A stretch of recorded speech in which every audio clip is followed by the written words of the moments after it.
18,35,000 কোটি টাকার সরকারি ঋণ রেখে দেশ ত্যাগ করেন শেখ হাসিনা।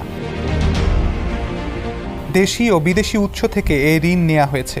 অথচ 2009 সালে শেখ হাসিনা যখন ক্ষমতা গ্রহণ করেন তখন সরকারের ঋণ স্থিতি ছিল মাত্র 2,76,830 কোটি টাকা। সে হিসাবে আওয়ামী লীগের 10 দশকের শাসনামলেই সরকারের ঋণ স্থিতি 15,58,206 কোটি টাকা বেড়েছে, যা সরকারের মোট ঋণের প্রায় 85%। অর্থ মন্ত্রণালয়ের তথ্যে গত 1.5 দশকে সরকারের অস্বাভাবিক ঋণ বৃদ্ধির এ চিত্র উঠে এসেছে। ঘোষিত বাজেটে সরকারের পরিচালন ব্যয় মেটানো ও উন্নয়ন কর্মকাণ্ডের কথা বলে দেশি বিদেশি উৎস থেকে এই ঋণ নেওয়া হয়েছে। যদিও শেখ হাসিনা সরকারের বিরুদ্ধে সীমাহীন অনিয়ম দুর্নীতির অভিযোগ রয়েছে। এ সময় লুটের শিকার হয়েছে দেশের ব্যাংক খাত। লুণ্ঠিত এসব অর্থ পাচার হয়েছে ইউরোপ, আমেরিকা সহ বিভিন্ন দেশে। যুক্তরাষ্ট্রভিত্তিক গবেষণা প্রতিষ্ঠান গ্লোবাল ফাইন্যান্সিয়াল ইন্টিগ্রিটির তথ্য বিশ্লেষণ করে পাওয়া হিসাব অনুযায়ী শেখ হাসিনার 1.5 দশকের শাসনামলে দেশ থেকে অন্তত 14,920 কোটি বা $149.20 বিলিয়ন পাচার হয়েছে।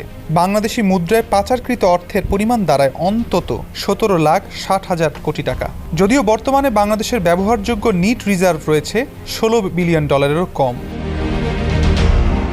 2009 সালের নির্বাচনে বিজয়ের পর শেখ হাসিনা প্রধানমন্ত্রী হিসেবে দায়িত্ব নেন 6 জানুয়ারি। ওই বছরের 31 ডিসেম্বর পর্যন্ত দেশের ব্যাংক খাতে খেলাপি ঋণের পরিমাণ ছিল মাত্র 22,482 কোটি টাকা। 2024 সালের মার্চে এসে খেলাপি ঋণের পরিমাণ 1,82,000 কোটি টাকা ছাড়িয়ে যায়। ছাত্র জনতার গণ অভ্যুত্থানে শেখ হাসিনা দেশ ত্যাগের সময় দেশে খেলাপি ঋণের পরিমাণ অন্তত 2 লাখ কোটি টাকা ছাড়িয়েছে বলে বাংলাদেশ ব্যাংক সূত্রে জানা গেছে।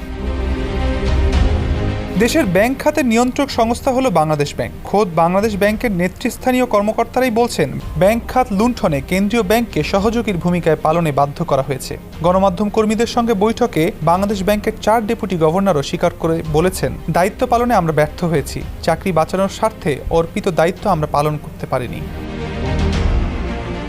অর্থনীতিবিদরা বলছেন, উন্নয়নের দোহাই দিয়ে শেখ হাসিনার সরকার রাস্তা, ব্রিজ, মেট্রো রেলের মতো কিছু অবকাঠামো তৈরি করেছে, কিন্তু তার বিপরীতে অর্থনীতিকে দীর্ঘমেয়াদে পঙ্গু করে দিয়েছেন। দেশের আর্থিক খাতসহ প্রতিটি খাতের প্রতিষ্ঠানগুলো ধ্বংস করেছেন।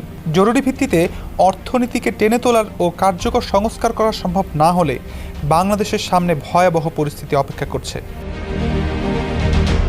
আওয়ামী লীগের প্রথম মেয়াদ তথা 2009 থেকে 2013 সাল পর্যন্ত সরকারের ঋণ বৃদ্ধির হার মোটামুটি স্থিতিশীল ছিল। তবে এ সময়ে দেশের ব্যাংক খাতে বেসিক ব্যাংক লুণ্ঠন, হলমার্ক, বিসমিল্লাহ কেলেঙ্কারির মতো বেশ কিছু বড় লুণ্ঠনের ঘটনা ঘটে। রাষ্ট্রায়ত্ত ব্যাংকগুলো লুণ্ঠনের শিকার হলেও তুলনামূলকভাবে ভালো ছিল বেসরকারি খাতের ব্যাংক। 2014 সালে টানা দ্বিতীয় মেয়াদে ক্ষমতায় আসার পরই দেশের ব্যাংক খাতে আবার লুট শুরু হয়। এ সময় লুণ্ঠন ও মালিকানায় পরিবর্তন হয় দেশের বেসরকারি খাতের অনেক ব্যাংক। দেশের সবচেয়ে বড় ব্যাংক ইসলামী ব্যাংক বাংলাদেশ লিমিটেড, সোশ্যাল ইসলামী ব্যাংক সহ অনেক ব্যাংক থেকেই মূল উদ্যোক্তারা ছিটকে পড়েন। একই সময়ে দেশি বিদেশি উৎস থেকে সরকারের ঋণ গ্রহণও অস্বাভাবিক হারে বাড়তে থাকে। বিপরীতে কমতে শুরু করে জিডিপির অনুপাতে সরকারের রাজস্ব আহরণ। 2016 সালের ফেব্রুয়ারিতে বৈদেশিক মুদ্রার রিজার্ভ চুরি যাওয়ার মতো পৃথিবী কাঁপানো সাইবার অপরাধ সংঘটিত হয়। অর্থ মন্ত্রণালয়ের তথ্য পর্যালোচনা করে দেখা যায় 2018 থেকে 2022 সালে 5 বছরেই ব্যাংকসহ অভ্যন্তরীণ উৎস থেকে সরকারের ঋণ বাড়ে প্রায় 4 লাখ কোটি টাকা। 2017 সালের ডিসেম্বর শেষেও অভ্যন্তরীণ উৎস থেকে সরকারের মোট ঋণ ছিল 3,20,272 কোটি টাকা। 2022 সালের শেষে তা 7,17,189 কোটি টাকা ছাড়িয়ে যায়। ব্যাংক খাতে সরকারকে ঋণ দিতে ব্যর্থ হলে গত বছর বাংলাদেশ ব্যাংক নিজেই নতুন টাকা ছাপিয়ে সরকারকে ঋণ দেয়। উন্নয়ন কর্মকাণ্ডের কথা বলে গত 1.5 দশকে বিদেশি উৎস থেকেও অস্বাভাবিক হারে ঋণ নিয়েছে সরকার। 2010 সালেও বিদেশি উৎস থেকে নেওয়া সরকারের ঋণ স্থিতি ছিল মাত্র $20.33 বিলিয়ন। অর্থ মন্ত্রণালয়ের তথ্য বলছে 2023 সালের ফেব্রুয়ারিতে এসে এই ঋণের স্থিতি $59.21 বিলিয়ন গিয়ে ঠেকে। সুইজারল্যান্ডের কেন্দ্রীয় ব্যাংক সুইস ন্যাশনাল ব্যাংকের তথ্যানুসারে 2021 সালে দেশটিতে বাংলাদেশিদের জমা অর্থের পরিমাণ ছিল 87,11,11,000 সুইস ফ্রাঙ্ক। এটি ছিল দেশটিতে বাংলাদেশিদের জমানো সবচেয়ে বেশি অর্থ।